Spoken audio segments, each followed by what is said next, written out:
This is a special report from True Crime Today and the Hidden Killers Podcast. From the Hidden Killers Podcast, I'm Stacey Cole. Bryan Kohberger was in court today. This time he was wearing a suit. The last time we saw him a few days ago, he was wearing an orange jumpsuit. This is one of his first appearances now in Boise after successfully obtaining a venue change. The session was rather brief, focusing on procedural updates, more of a check-in since the case was moved, and probably just to let the parties know what to expect moving forward. There is a hearing scheduled for November 7th at the Ada County Courthouse in Boise. Let's go now to the courtroom. All rise. District Court is now in session. Honorable Judge Hitler presiding.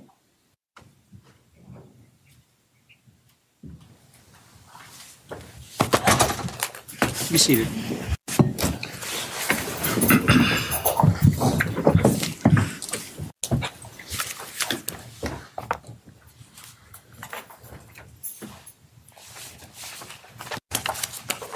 All right.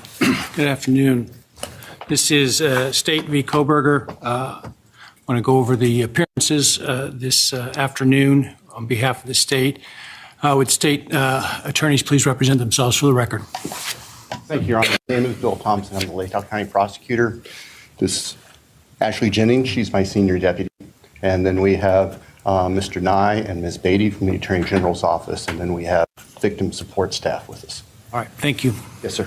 Defense? Ann Taylor, attorney for Bryan Kohberger, Elisa Massaw, and Jay Logston, counsel for Mr. Kohberger as well. Thank you. All right. I'd like to tell you I'm happy to be here, but why start with an untruth? I am accepting of my responsibility to be here. I want to go over with you some expectations of mine, given that I don't think any of you, other than Ms. Massaw, have appeared in front of me before. When you file memorandums of law, briefs, etc., please provide a Word copy by email to my staff attorney. After today's hearing, you may get that from staff here today.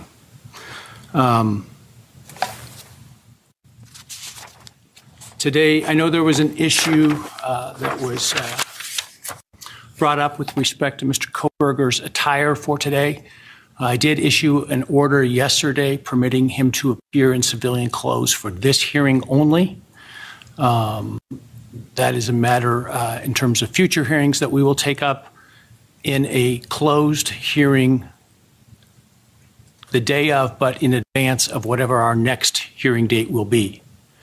My intention will be that Mr. Kohberger will not be present for that hearing because part of what we will be discussing are security measures, and I expect to hear from the transport deputies and the bailiffs regarding security issues that they want to address or that I have questions for them about, so that I can make an appropriate ruling in terms of his appearance here, but weighing that not just against, of course, his rights, but also against the needs of security in this case.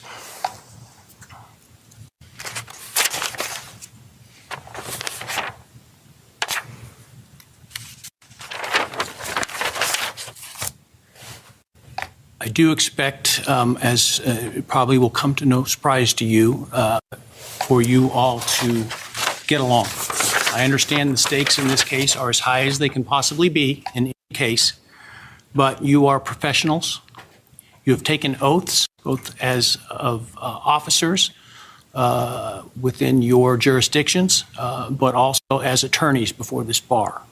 So I expect at all times for you to remain civil to one another, that you not engage in personal attacks, ad hominem attacks, that you not engage in theatrics, not misstate the facts or the law to the court. And when you cite arguments in your briefs, if there is contradictory precedent, I expect to see that. I appreciate in advance what should go without saying that I've just said in terms of your responsibilities. But again, I just want to highlight that because I understand when the stakes are high, sometimes victory seems to be the objective when our first objective is to conform to the oaths that we've taken as members of the bar, as officers of this court. All right. I do have some matters with respect to scheduling that I want to go over today, but before I do that, I'd like to hear from you with respect to the matters that you either need to make me aware of or want to make me aware of. The other thing before I do that, though, I do know that Judge had entered a non-dissemination order. That still remains in place. And unless I, for some reason, remove that order, it will stay in place, and I expect it to be religiously adhered to by all parties, counsel, victims, counsel for the victims, and I will not tolerate violations of that. Likewise, I know that much of the evidence in this case has been subject to orders sealing under that dissemination order or otherwise have been sealed by the court. I likewise expect everyone that has access to that information, whether it's sealed documents or information in sealed hearings or the information itself in the documents, to adhere to the confidentiality expected as it relates to those. Okay, that's my one and only lecture for you for the remainder of this case. With that, let me hear from you. We'll start with counsel for the state. Your Honor, I don't know that we have specific questions we want to propose today. We're looking forward to hearing the scheduling. I think that's going to drive, for us, particularly the distance involved, any questions that we may have. I appreciate what you've already mentioned to us, and we will certainly honor all of that. Thank you, sir. Taylor? Thank you, Your Honor. There are a few issues that I wanted to make the court aware of as the court decides on the scheduling order. We want the court to know that our team has been working towards the June of 2025 trial date that had been issued by Judge in the case. But in candor to the court, I need to let the court know some issues that have come up that we face that causes me concern. First, the court's probably aware of the vast amount of discovery that's been exchanged in the case by reviewing the record. But since August, we have received about 398 gigabytes of new information, and I can tell the court that nobody on the team has read every bit of that yet. So there's a vast amount of discovery to continue to go through, and I wanted the court to be aware of that. The second thing is that during the course of this case, we had an expert that we were working with, and that expert passed away. We have been able to refill that role to have a new expert to do the work that that expert was hired to do, but we are not progressed to the point that I'd hope to be through no fault of the new expert. The court should be aware of that as well. And last, as the court is very well aware, the system of delivering public defense is changing next week. As appointed counsel in the case, I do not have a contract yet. Nobody on my team is under contract for this case. I'm concerned about what that means, and I thought the court should be aware. Further, we have been able to access funding to help us prepare this case through Idaho Criminal Rule 12.2. At the current time, we're working with about 25 experts and investigators to prepare the case. I don't know if 12.2 will continue to be the way to get funding for those experts and investigators, or if that's changing. And I thought the court should know those things. Thank you. Thank you. So I am hopeful that Mr. Fredrickson will ensure that a contract is available for you and your team next week. I have no control over that, of course, other than to, as it relates to who I permit to withdraw from this case or not withdraw from this case. As to 12.2 funding, my understanding is, and I've had a discussion with Judge Munson, who has been serving, as I understand it, as what we refer to as the money judge.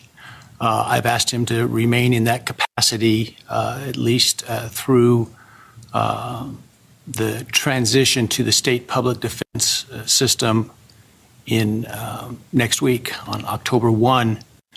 My understanding is, and perhaps I will come to find out something different, that once it goes to that system, 12.2, as it relates to public defense funded attorneys on contract seeking 12.2 funding, that's no longer a thing, that would come through the state public defense budget, essentially. I guess we'll find out if that becomes a problem down the road, but that's my understanding, because that whole system that 12.2 is based upon is coming to an end. So, given your statement about the trial date, my proposal to move this case forward into May is probably not going to land well with you, but that's what I wanted to talk about, is the timing of the trial. I'm concerned with a trial as currently set for a number of reasons, but first I want to find out from you, as you sit here today, what that trial looks like in terms of the number of weeks of trial, starting from after a jury is selected through the end of the evidence and before any potential sentencing phase. So what are your estimates of that? Your Honor, I think it would be a fair estimate based on what we know at this point to have a month and a half or perhaps a bit more just for the evidence for the guilt phase of the trial. I say that knowing... Is that just your evidence, or does that include defense evidence? Well, I was just getting ready to say, I say that understanding or acknowledging that Ms. Taylor has estimated 2 to 3 months total. I do not know. We do not know what the defense has in mind for their case right now, so all I can speak to is what we anticipate for ourselves. But I would think that the state's evidence in chief should be able to come in a month and a half or so. Okay. Ms. Taylor? Your Honor, we estimate 4 weeks for the defense portion of the trial case. Of the guilt case? Yes, Your Honor. So 10 weeks. In terms of if there is a penalty phase, should the defendant be convicted of one of the statutory qualifying offenses, how long do we estimate the penalty phase being? Your Honor, from the state's perspective, I believe we're going to be relying heavily on the evidence that's introduced during the guilt phase, and the additional evidence that would be brought in, unless there's something we learned from the defense about their experts, is probably more than a week. Taylor? Your Honor, I would estimate 2 weeks for that part of any trial. That's for our evidence. For your evidence? Yes.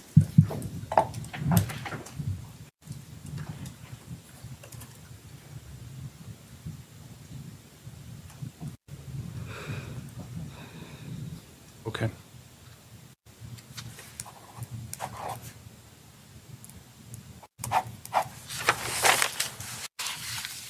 So my concern, because this trial is currently set to begin June 2nd and end approximately August 31st, is having it set to run the entire course of the summer, I think we will find to be difficult on jurors in particular. Jurors who may have children who are out of school, in terms of being able to spend time, go on vacations with them, et cetera. That's one concern. The second concern is with school that typically starts in mid to late August, and jurors or parents who may have kids going off to school, the timing of that through August. And that's my primary concern about that time frame. I had 2 proposals. One was to start the trial in the evidence portion of the trial the first week of May, And the other would be to start the evidence in early September. And I'd like your thoughts on this.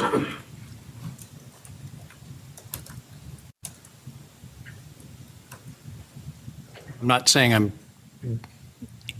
or necessarily will vacate the June trial date, but I want to look at alternatives here because I am concerned about that spread that takes the entirety of the summer. And we hear you, Your Honor. By way of history, the summer, we advocated for that in Latah County because the courthouse is right across from the high school and the summer would have the students gone. If we were looking at the other two choices, we would propose May.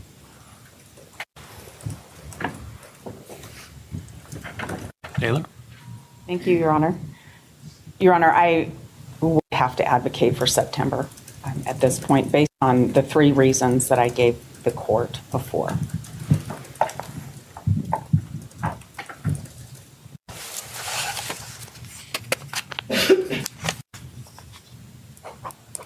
So I'm not going to worry about the public defense change because I think that will take care of itself. The one thing that you brought up the most, I mean, I understand there's a lot of evidence, but May is not tomorrow. May is many months away. So the one that concerns me that you brought up is your expert. I'm not asking you necessarily to give away any secrets prematurely that you may have in terms of defense strategy, but can you help me understand this expert, if you're able to, and what their role is and what the prospects are? Your Honor, it's really difficult to tell you much about the expert without giving away a lot. I can tell you that this is a very necessary expert for us to have on board. We've been able to find somebody to fill the role. I'm confident in the person that will fill the role. There just hasn't been enough time to get the work accomplished yet. I know that that doesn't tell the court a whole lot more than what I said before, but I really feel that that would disclose too much for me to say more. I could do so on an ex parte basis or with Judge Monson, our resource judge, but not in a public setting. I understand. Do you anticipate being able to fulfill your obligations for your current expert disclosure deadline that was set by Judge? No, not with a lot of confidence. I think that the work is going to take longer than to meet that deadline. I think if we met that deadline, I would have additional information that I would want to be able to present, and maybe I would have been stopped from that with that deadline.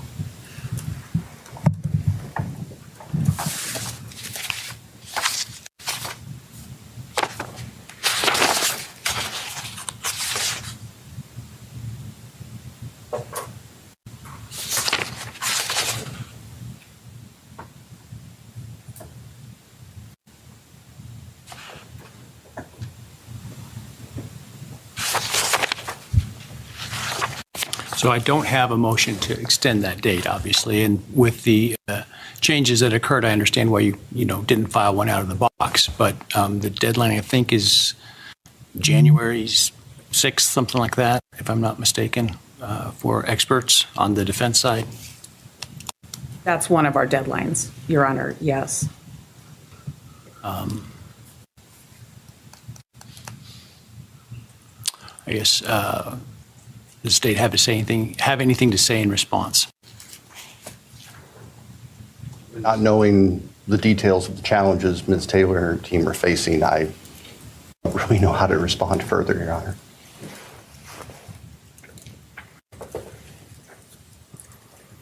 What do you think is a realistic deadline for you to be able to disclose your experts for everything? I'm assuming it was January, all save that one expert. But with respect to the expert you had to replace, when do you think you could disclose consistent with the scheduling order? Other than the expert that had to be replaced, Your Honor, there were two separate deadlines. One was for trial experts and one was for mitigation experts. And I believe that I can make that deadline other than that one expert. Can you tell me if the one expert is a mitigation or a trial expert? A mitigation expert, Your Honor.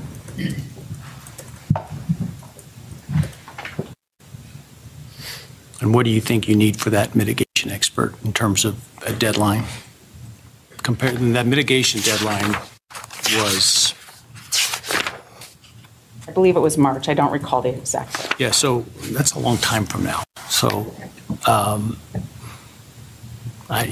have a lot of questions, but I'm hesitant to ask you the questions because I'm sure you're not in a position to answer them currently, given the forum. So,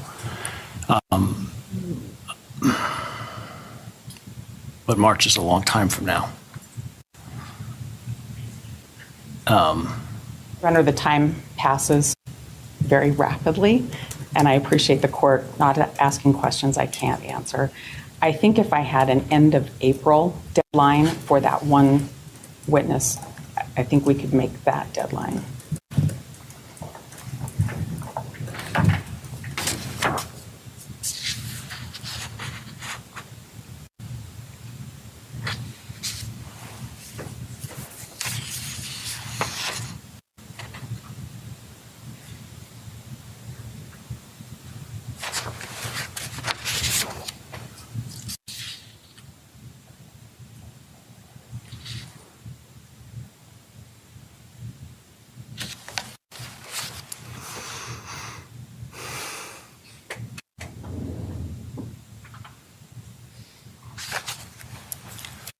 So understanding this is a mitigation expert, Thompson,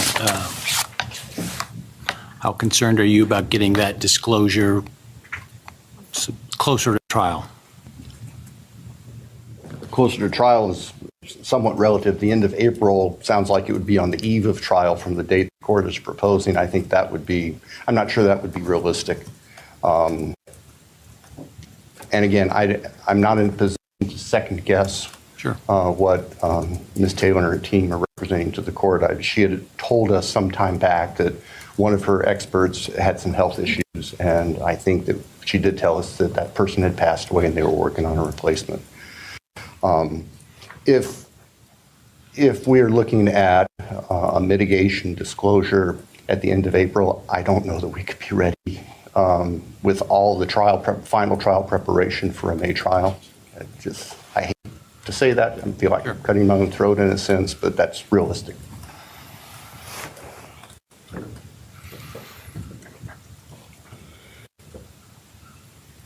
Well, I can do one of two things. I can set a separate hearing ex parte to explore this further, but I frankly don't know how far that's going to get me. I mean, I can set a date, and my experience tells me that date will be complied with regardless, right?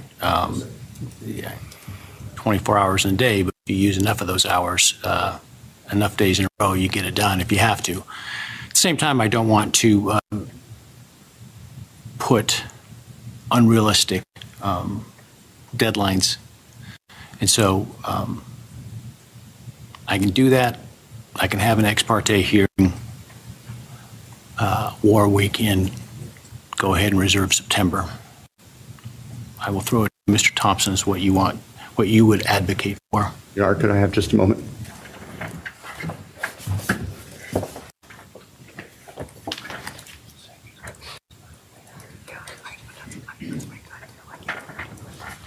Your Honor, we would trust the court to do the ex parte hearing, see what's there, and make the best decision, and tell us what the expectations are.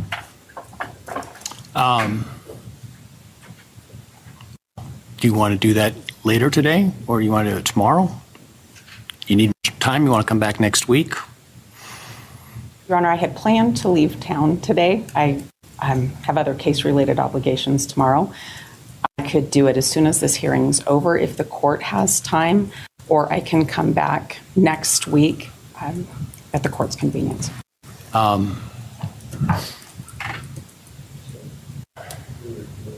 think we'll probably be finished in here by 3 if we were to do it immediately after. Are you comfortable with that? Does that give you enough time to get to the airport? Yes, I believe it will, Your Honor. All right. Well, we'll give that a shot. All right. If I move this one way or the other, I will adjust the various deadlines that are in here. I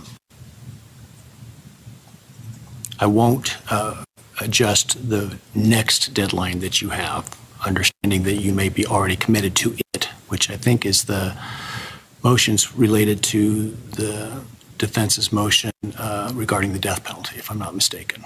Is that the next set of hearings we have? Those are now scheduled. I believe that our briefs are due the 10th of next month with a hearing later this fall and a reply brief deadline for the defense. And we are on track to meet those deadlines, Your Honor. I'm sorry, you were saying, counsel? Your Honor, I'm guessing the court has received our motions already. I believe we were set for November the 7th. I think the state's deadline for discovery has passed. Has the state complied with its discovery obligations, including those outlined in Judge's last order and other orders? We have, Your Honor, and in fact, Ms. Jennings prepared a lengthy summary of all the discovery that was filed with the Latah County Court when our discovery deadline hit. It is lengthy, but there's a lot of discovery. Sure.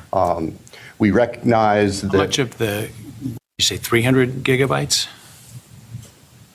398 since August 13th. How much of that is new information?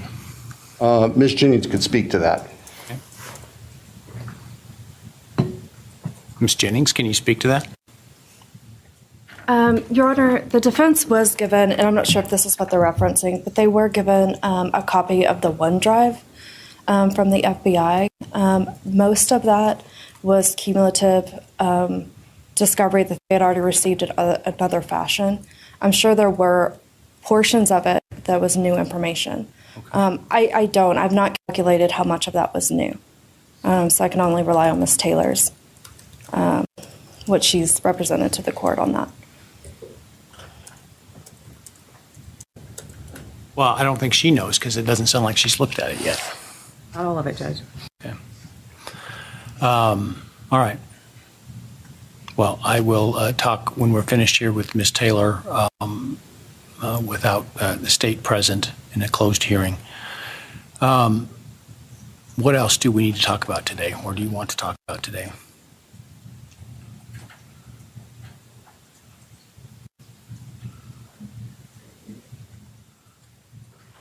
Nothing comes to mind right now, Judge. I know that there will be plenty of opportunity for other discussions. As far as your meeting with defense ex parte, do you want the state for any reason to stay around, or would you like us to get on the road back to Moscow? Are you flying or driving? Driving. Okay. Well, why don't you hang around just in case we need to, if I'm able to make a decision based on that, I can inform you what that is at least. Yes, sir. Thank you. Anything further other than your your motions regarding the death penalty? Do you have any outstanding motions and the motion as it relates to Mr. Kohberger's attire? Your Honor, there's no outstanding motions right now. I do anticipate filing several motions in the motion to compel deadline. As far as discovery goes, I anticipate there may be some follow-up motions. I, of course, first try to speak with the prosecutor to resolve those. Right. I think you will find I'm probably more inclined to hear things more quickly than you're perhaps accustomed to in this case. So just be aware of that. It'd probably be more along the usual, 14-day timeline with respect to motions. If there's a lot that needs to be done with respect to them, we can talk about that. But okay. On that point, Your Honor, as you can see, they're a multifaceted team. Sure. And on motions, we try to assign them to specific attorneys. On various motions, would it be acceptable to the court for those attorneys who are not actively arguing the motions to be able to participate remotely? Or would you like us to be present? We're happy to do either. I'm fine with that. I just prefer those that are going to be arguing to be here, just because it makes it easier to have that dialogue. So, Okay, thank you. the others, if they want to appear remotely, that's fine. Thank you. And same for defense as well, depending on what defense wants to do. Okay. All right.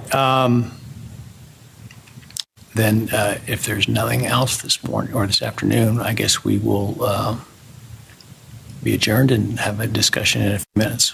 All right? Thank you, Your Honor. Back in a few minutes once the courtroom is cleared. All rise.